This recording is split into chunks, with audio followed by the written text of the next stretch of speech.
What is going on YouTube? John here, back again with another unboxing review. And what I have for you today is the 1/6 scale Superman Maquette by Tweeterhead.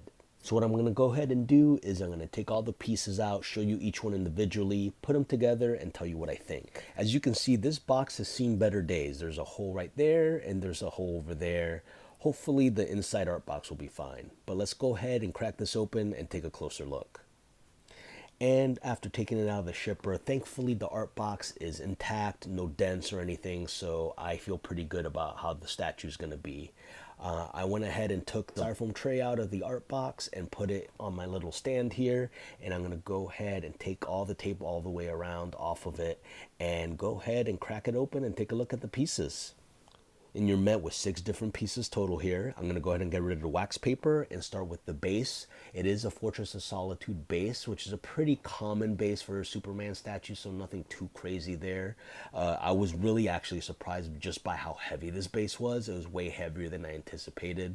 I suppose it makes sense considering that the way that Superman's kind of suspended in the air, the base does have to be pretty substantial so he doesn't tip over.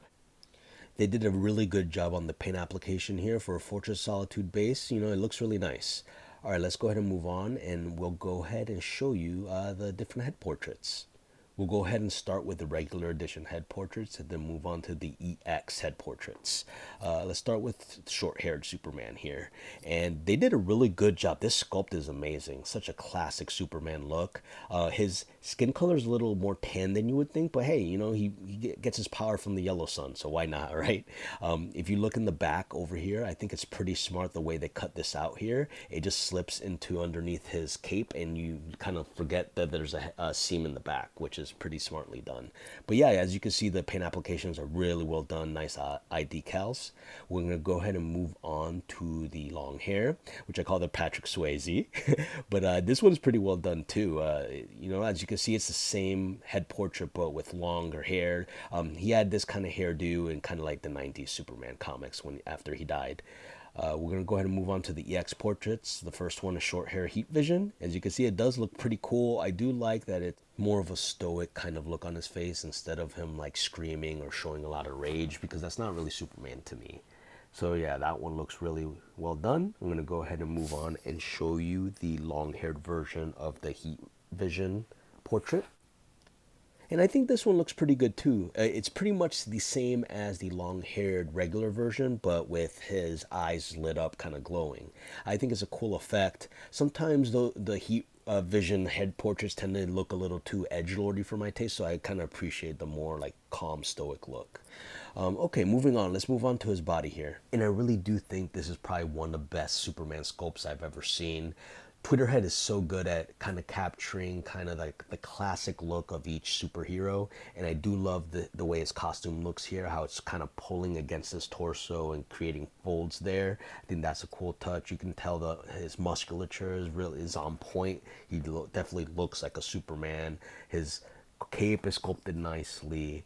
The musculature is really well done.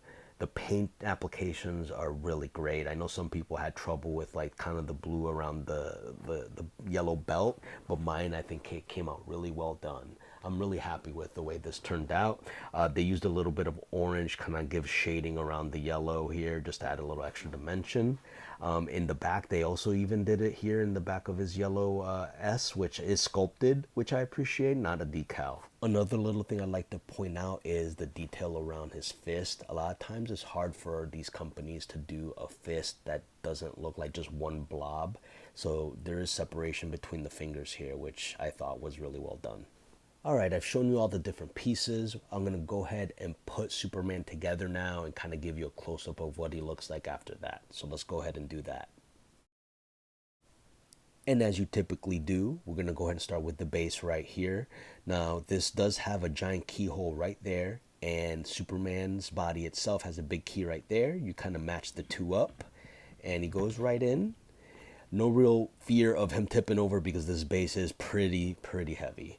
So go ahead and start with the first head portrait, just like this, and give him a little twirl so you can see what he looks like on the body.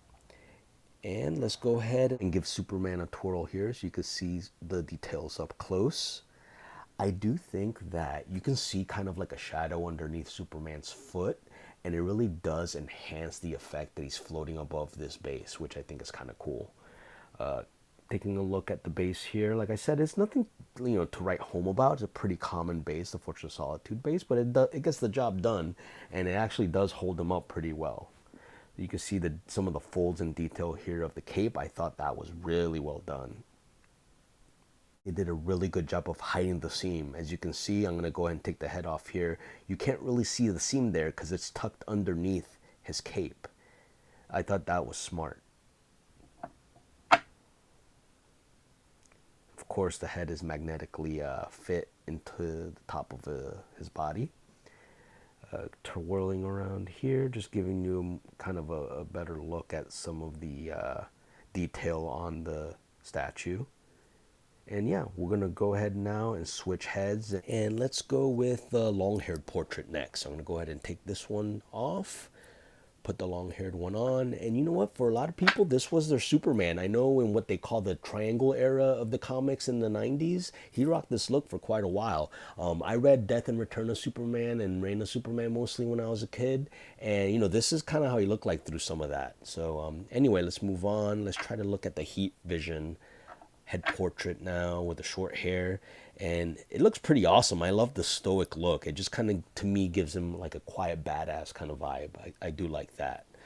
All right, so now that we saw that, let's go ahead and take a look at the long-haired version now and see how that looks. And here's a spoiler alert, it's going to look pretty all right. It's going to look pretty good. I think all these head portraits look pretty good. I do like them all. They all have their own quality to them. I probably will rock the short hair look for the most part, but I could see myself rocking this one too. I think they all look cool. They all kind of represent an era of Superman that I read. Now, if I had any complaints about this statue at all, it'd be that there's a little bit of a noticeable gap right here, as you can see where I'm pointing. There's a little bit of a gap there, and honestly though, if you look back, like where you're actually going to look at a statue like this, you're not going to notice that. So it's not as big of a complaint as you would think, but it is there, so I had to point it out. And there you have it, folks, the 1/6 scale Superman by Tweeterhead. What did you guys think of the statue? Go ahead and drop me a comment and tell me what you think. If you did like this review, please give it a thumbs up. It lets the algorithm know that you like my videos, and you may be able to see them on your timeline more often. And if you do want to get notified anytime I do post a new video, go ahead and hit the bell icon. And as always, thank you for watching.